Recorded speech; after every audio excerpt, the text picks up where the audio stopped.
আসসালামু আলাইকুম।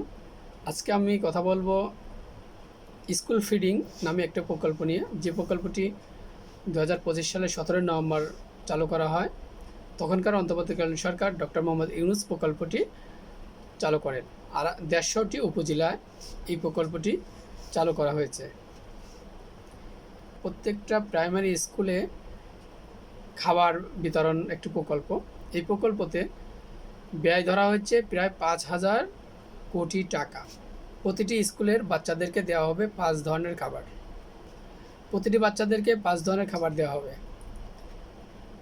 দুধ, ডিম, কলা, বিস্কিট এবং রুটি। এই প্রকল্পর এখানে দুর্নীতির একটা মহা উৎসব দেখা দিয়েছে। এই প্রকল্প ঘিরে প্রতিদিন কোটি কোটি টাকা দুর্নীতি হচ্ছে। যারা এই প্রকল্পটি ঠিকাদার প্রতিষ্ঠান রয়েছেন, তারা নিম্নমানের খাবার দিচ্ছেন স্কুলের বাচ্চাদেরকে। প্রতিনিয়ত তারা অসুস্থ হয়ে পড়ছে। এই প্রকল্পে প্রতিদিনের বাজেট 29,58,750 টাকা। দুর্নীতি যেগুলোতে করা হচ্ছে সেটা হচ্ছে, প্রত্যেকটা বাচ্চাকে 1 পিস করে কলা দেওয়া হবে। সেই কলার ওজন হতে হবে 100 গ্রাম। কিন্তু ঠিকাদার প্রতিষ্ঠান সেই কলার ওজন দিচ্ছে 80 থেকে 90 গ্রাম।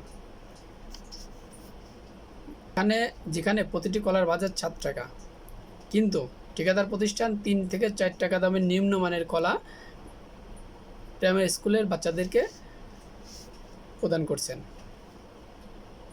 যে বান রুটিগুলো দেওয়া হচ্ছে তার মধ্যে ফাঙ্গাস দেখা যাচ্ছে, পচা গন্ধ। যে ডিমগুলো দেওয়া হচ্ছে তার ওজন যে পরিমাণ থাকার কথা সেটা না। বন রুটিগুলোর ওজনও আপনার প্রায় 20 গ্রাম করে কম দেওয়া হচ্ছে। যে দুধ দেওয়া হচ্ছে, দুধের কোয়ালিটিও ততটা ভালো না।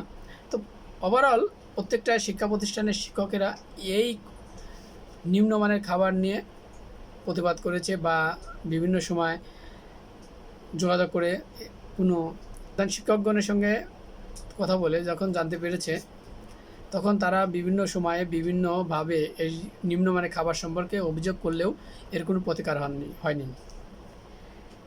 এই নিম্নমানের খাবার খাওয়ার ফলে প্রতিদিন বাচ্চারা বিভিন্নভাবে অসুস্থ হয়ে পড়ছে।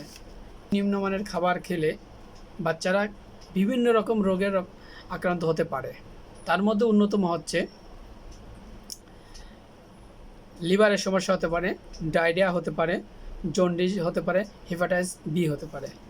তাহলে আমরা এই বাচ্চাদের, যারা আমাদের ভবিষ্যৎ, যারা আমাদের এই দেশের সম্পদ, এদেরকে নিয়েও আমরা ছাড়ছি না।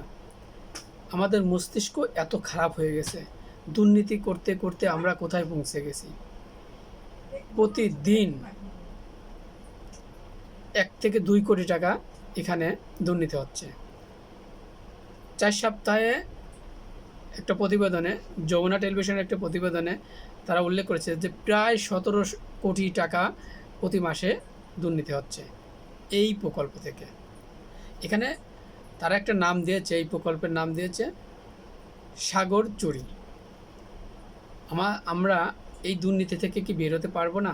এই দেশ কি দুর্নীতির থেকে মুক্ত পাবে না? এটা আমি আপনাদের কাছে প্রশ্ন রেখে গেলাম। ধন্যবাদ। আসসালামু আলাইকুম।